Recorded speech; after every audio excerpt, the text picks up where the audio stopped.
Hi, this is Bernie Harris. I'm coming to you from the tax office in Queens, New York. Today, I'm going to discuss the tax law changes that are happening for the next tax season that's coming up for this year. Please be aware that some of the changes are dramatic and some of them will affect you so far as the season is concerned. Now, first thing I need to get out the way is anyone who is doing their taxes for next year and they have an identity theft problem with their tax return, regardless if their social security number was stolen, so far as if they had a problem processing it for whatever reason, you need to go on IRS's website. And when you go on the website, you need to go in the right hand corner at the top and type in identity theft. And when you come to the bottom middle part of the screen, it'll give you all the information you need to get yourself a new PIN for the next season that's coming up for next year. All right. And if you don't want to do it that way, you want to do it over the phone, you need to contact 1-800-829-1040, and you can talk to someone on there. The best time to reach them is in the mornings. I think they open up as early as 7 o'clock in the morning, and I think they do right now. They do it until 7 p.m. at night, and depending on where your time zone is at, you can be on the phone with them till 9 or 10 o'clock. All right. So first thing that we need to discuss coming up, if you remember back in December of 2017 when the tax law changes took effect, it didn't really affect everybody who was doing their taxes at the moment because it was done so late in the tax season that was getting ready to come up for the next following year. But one thing that went into effect in February was if you're working a regular job, you don't have any withholding, or well, I'll take that back. You had withholding taken out, but you didn't have any overtime, or and you had a regular paycheck that you had coming in from working a 40-hour week or a bi-weekly paycheck, and you don't do any overtime. This is when you really will know that it'll affect your change. If you start seeing a little bit of extra money in your pay, then you're going to be affected from this more than anybody else. The best thing for you to do with this would be a couple of things. You can take the money that you're getting as extra money and invest it into your 401k so that your contribution will be more. Just check with your um, tax accountant, or even call the place that you do your financial advisement, so far as either if it's Transamerica or if it's through another provider, so far as your 401k is concerned. You may be able to have them increase the amount because you're getting an extra amount in your taxes. Or what you can do too is go into the payroll department, and what they'll do is you can fill out what's called a W-4 again, or in the state of New York, it's called a 2104, and you can fill out that form, and it has on there, do you want any additional taxes that's taken out of your pay? Because what's going to end up happening is if you on an average get, I'm gonna say, $1,000 in your income tax check, and you normally see that. If you're one of the people that in February you were affected by this change that happened in February, then what's going to happen is you may see only a income tax check of maybe $600, $500, maybe even less, depending on what the increase in the amount of taxes that was given back to you instead of being taken out on your pay from every week. Um, that's some of the biggest changes that you need to know about so far, is trying to balance that out, because what's been happening is we have noticed that we've been getting contact in our office about why they're getting this from payroll back in September all the way through now. We've gotten contacted about people saying that they're getting this thing called tax calculation, make sure the proper amounts being taken out of your taxes because of next year's tax returns that are coming up. So maybe we need to be aware of that, so that when you get ready to do your taxes for the next following year, you will not, you will not be affected by it. But if you don't do that, don't be surprised of the changes that may happen in your pay when it comes to next year's taxes. All right, so a couple of things that we need to cover, other than that change that happened in February going into the new tax year, is the changes as regarding to someone that has, I'm gonna put it like this: if you have someone that, say they're retired or they're getting ready to retire, and they need to be able to, they're not sure of the amount of taxes that's going to be taken out for their pensions and annuities, or even if it's Social Security that they want to help out so far as taxes are concerned, and they have every year, this say that every year they go in to see the tax preparer, all of a sudden they owe money.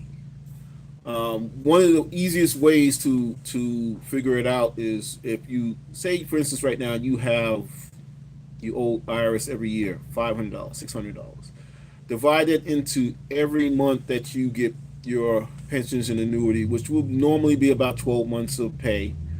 And then if it's only $500, divide that into 12, and then figure out whether or not you can withstand taking out an extra 7%, up to 22%, either in the Social Security format, in which that form would be the W4V, or you do it through the pensions and annuity, which would be the W4P form, and you can also get those online also. And that way, when you get ready to do your taxes for the next following tax season, you won't have that issue when it comes to doing your taxes for next year. For independent contractors, or for somebody who is a contractor doing some work for an employer, this particular subject gets into a different lot of areas where the employer doesn't know whether or not the employee is a contracted employee or or just a contractor doing work for them. Instead of you trying to decide whether or not that's the case, and instead of your manager trying to decide it or an attorney trying to decide it, IRS can decide it for you. There's a form called the SS8 form. This form is determination. It says here this form is a form that it determines workers' status for a purpose of federal employment taxes and income tax withholding, and it also decides the form can be done by a worker, or it can be done by the employer. And from you filling out this form, in part 1 and part 2 of this form, it will determine whether or not the employee is responsible for you so far as taking out a further workers' compensation or disability on that person, whether or not they're contracted or not.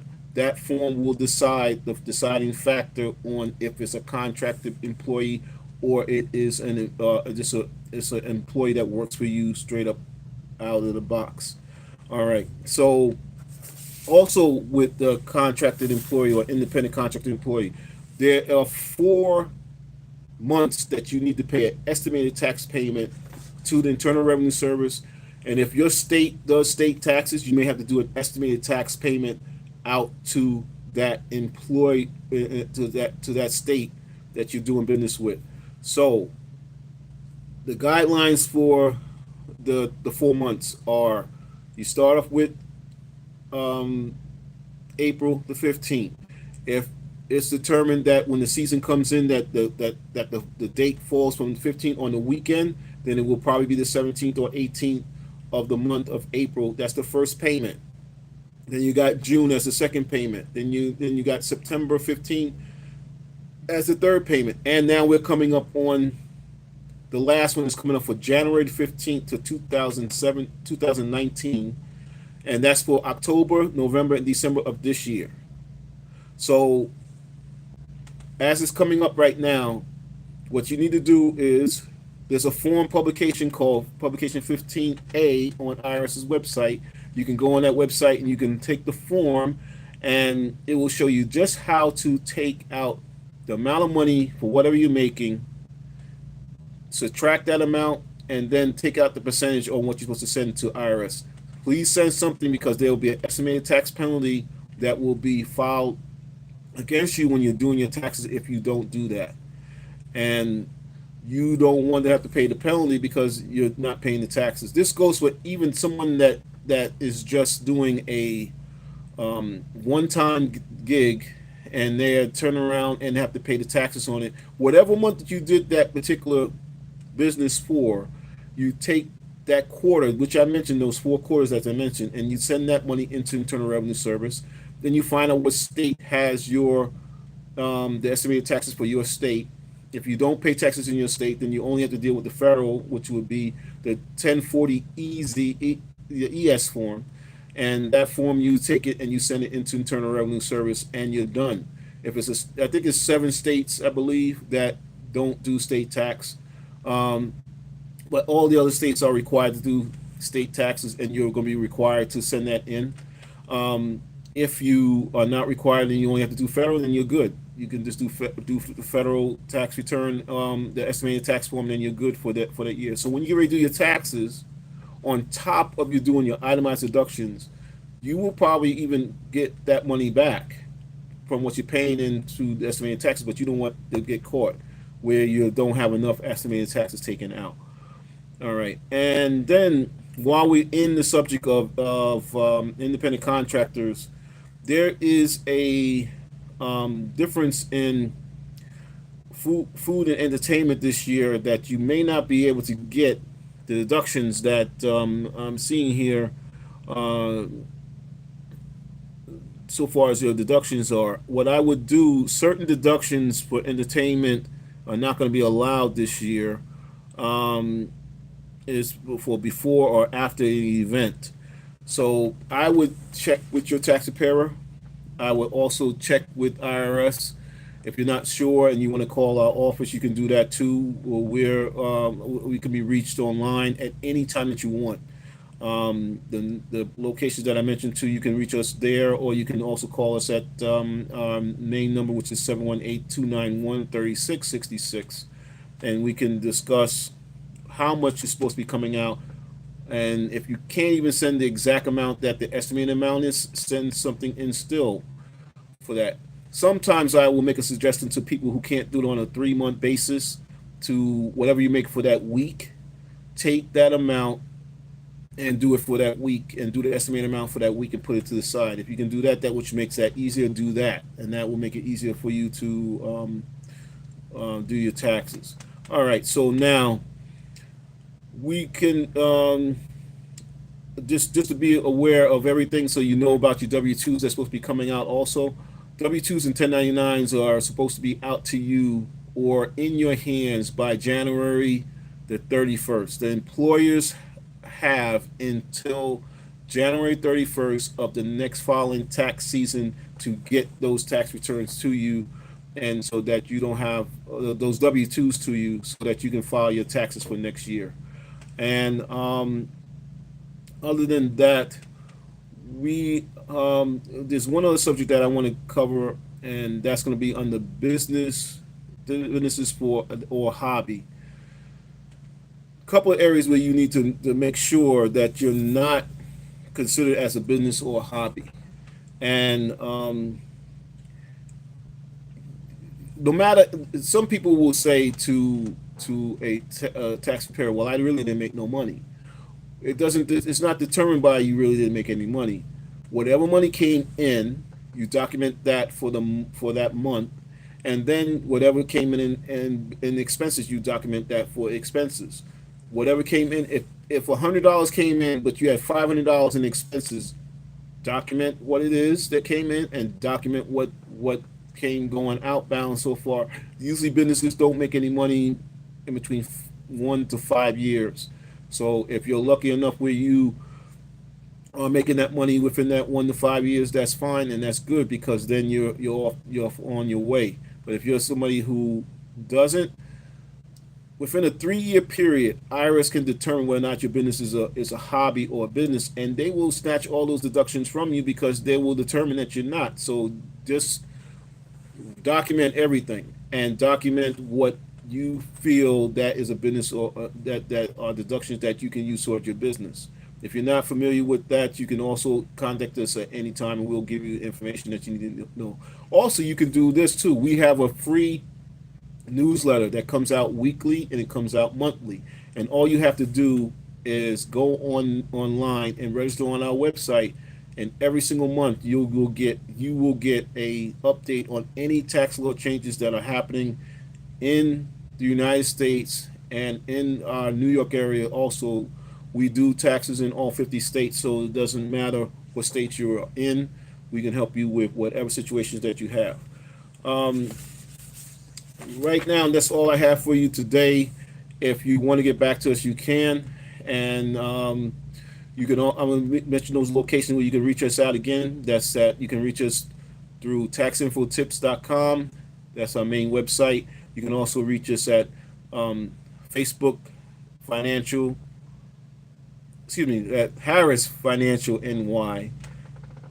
Harris Finance NY for Twitter, and Harris Financial Services for Instagram. You can reach us at those areas, or you can also give us a call, and we'll contact you right away. Hope everybody has a nice weekend, and we'll talk to you later.